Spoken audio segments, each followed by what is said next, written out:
Yep, that's me. You're probably wondering how I ended up in this situation. Yep, that's me. And if you're wondering how I got here, getting off a nearly empty train, wrapped in a jacket, halfway between Mutare and Harare at 3 in the morning, well, that's a long story. It all started on Friday, 17th October 2025, when the National Railways of Zimbabwe posted something that stopped the nation mid-scroll. Harare Mutare and Bulawayo Vic Falls trains are back. I didn't even finish reading the caption. My brain went, "We're doing this." Naturally, curiosity kicked in. Well, first, I tried booking the ticket online, and oh boy, you know NRZ, they're kind of allergic to technology. No app, no online booking system. It's like they politely declined the entire digital revolution. With no other choice, I decided to go full analog and headed straight to Harare train station, just to confirm if the train was even real or if NRZ had accidentally launched a marketing campaign for a ghost train. Luckily, one enthusiastic staff member assured me it did, scheduled for Sunday the 19th of October. Boom. Plans confirmed. So the next day, I hopped on a bus to Mutare, ready to ride the mighty NRZ. After all that trouble, even if the train didn't move, I was determined to. Part 1. Arrival at Mutare railway station. After hopping off the bus, I walked about 15 minutes toward the Mutare railway station. It was around 6:30 p.m., golden hour fading into dusk. And let me tell you, the place looked surprisingly alive. Fresh paint, clean platforms, someone even planted flowers. The station felt like that one uncle who suddenly shows up at Christmas wearing a brand new shirt. You know something's changed, but you can't quite place what. Inside, though, it was quiet. No crowds, no noise, just the faint echo of pigeons wondering where everyone went. The ticket office was closed, but a kind staff member pointed me to the luggage bay. Old school service, no QR codes, no scanning apps. Just a pen, carbon paper, and a steady hand. And in less than a minute, boom, $5 ticket to Harare. Handwritten, stamped, and smelling faintly of history. Part 2. Wandering off in Mutare. With ticket in hand, my stomach decided to speak up, loudly. Unfortunately, there was no food stall in sight, not even a guy selling maputi. So I grabbed an in-drive, zipped back into town, and found a small diner serving sadza and stew. Delicious. 5 stars. Would eat again. Refueled, I headed back to the station. The night air was cool, and the idea of a cross-country train ride felt strangely exciting. Like I was in a movie, except the budget was $5 and the cast was missing. Part 3. Pre-departure and miracle of punctuality. At 7:30 p.m., I went through the gate. Only one platform. Simple, clean, quiet. And there it was, our train. 7 coaches long, slightly faded but proud, ready for duty. Now here's the funny part. I counted 4 passengers. 4, 6 economy coaches, 1 staff coach, and us. This wasn't public transport, it was a private charter by accident. At 7:40, the crew told us to board. Inside, dim lighting,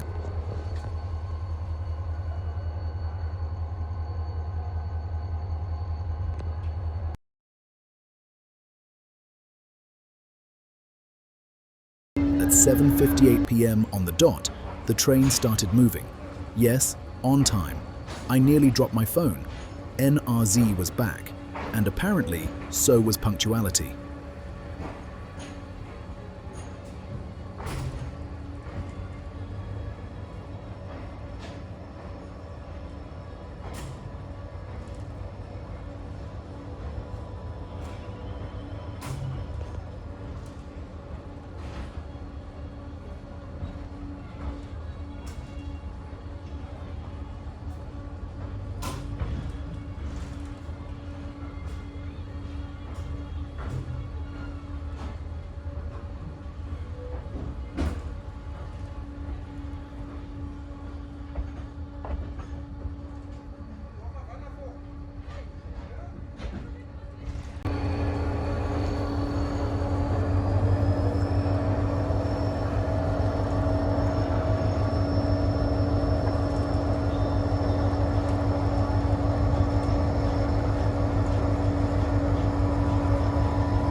Part 4.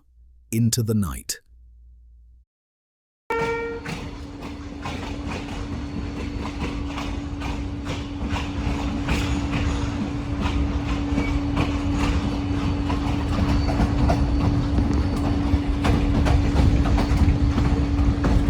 The train rattled into the darkness. Streetlights faded, hills rolled by, and the gentle clack-clack of the wheels filled the silence. About 30 minutes in, we stopped. The crew hopped out to fix a small leak. I wasn't sure if it was air, water, or faith, but they handled it with calm confidence. We stopped again later, and again. Eventually, I took the hint, stretched across 3 seats, and turned my coach into a personal sleeper cabin. The windows didn't close properly, but hey, who needs AC when you've got Zimbabwe's natural night breeze blowing straight in?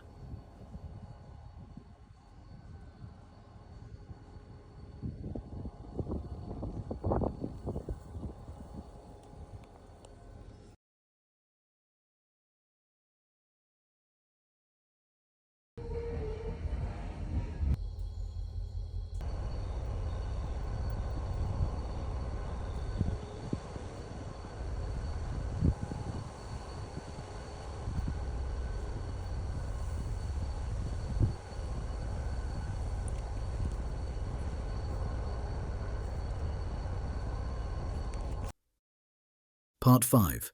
The Great 3 a.m. Mystery. Sometime around 3 a.m., I woke up.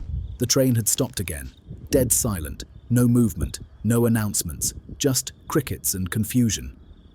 After a while, a crew member finally passed through, whispering like he was sharing state secrets. Goods train stuck ahead. We're helping move it.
Part 6.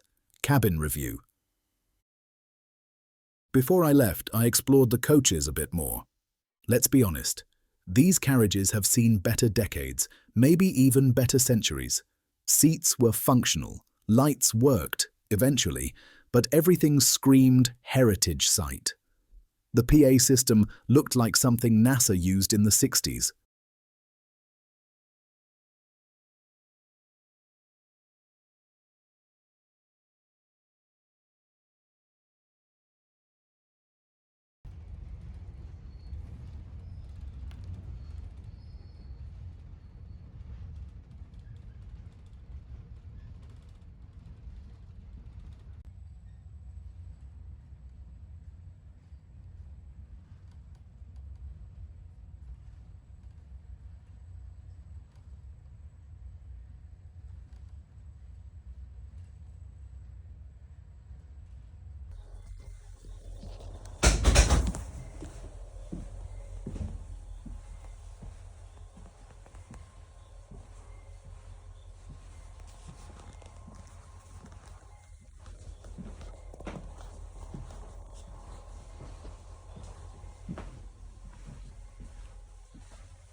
And the toilets?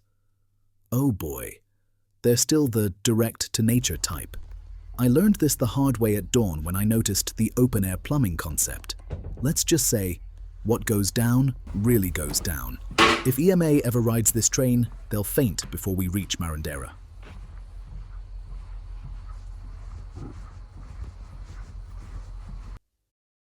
Part 7. The Crew. Now, credit where it's due. The crew was phenomenal. You could tell they genuinely cared. They worked together like a small family, staying upbeat despite constant hiccups. Their professionalism during departure was especially impressive. If NRZ ever gets better infrastructure, these folks could easily run a top-tier operation. My only note? Maybe, just maybe, invest in a working PA system. Communication goes a long way when passengers are wondering if they're in a thriller movie. Part 8. How it ended.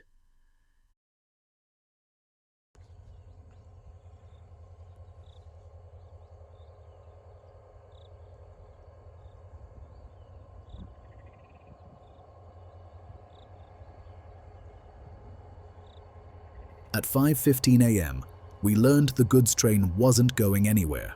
Our locomotive had tried to push it aside and failed. The new plan? Wait for a replacement engine from Harare. ETA. Unknown. At this point, the crew kindly told us we could walk to the highway and hitchhike. And honestly, that's exactly what we did. Me and another passenger grabbed our bags, jumped off, and started walking through the early morning mist. 2.5 kilometers of railside adventure. We looked like escapees from a train documentary.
In the end, we hitched a ride to the main road, watching our noble train fade behind us in the dawn light. We might not have reached Harare by train, but we sure reached enlightenment. Because sometimes the journey really is the story. And let's be real, where else can you pay $5 for a front row seat to an unscripted comedy about Zimbabwean resilience? Final thoughts. The comeback needs a comeback. So, final verdict, yes, NRZ passenger trains are back, and that's a big deal. For nostalgia lovers, train enthusiasts, and anyone chasing unique travel stories, it's an adventure worth taking once. But for daily travelers? Not yet. Here's what NRZ could focus on next. Upgrade the coaches. Some are practically historic artifacts. Add Wi-Fi, charging ports, and maybe snack vending. Fix those windows before someone catches a cold from natural air conditioning. And above all, communication. Passengers should never be left guessing what's happening in the middle of nowhere. At $5 a ticket, it's affordable, sure. But the journey takes forever compared to road coaches. The real challenge for NRZ will be making it worth the extra hours. Still, seeing this old line revived is beautiful. It's like watching Zimbabwe's railway soul stir back to life, slowly, creakily, but definitely moving. So here's to the dream of new locomotives, modern coaches, and maybe one day, a train that makes it from Mutare to Harare without a hitch or a hitchhike. Until then, pack your snacks, charge your phone, bring a blanket, and embrace the adventure. Because on NRZ, you don't just ride the train, you become part of the legend.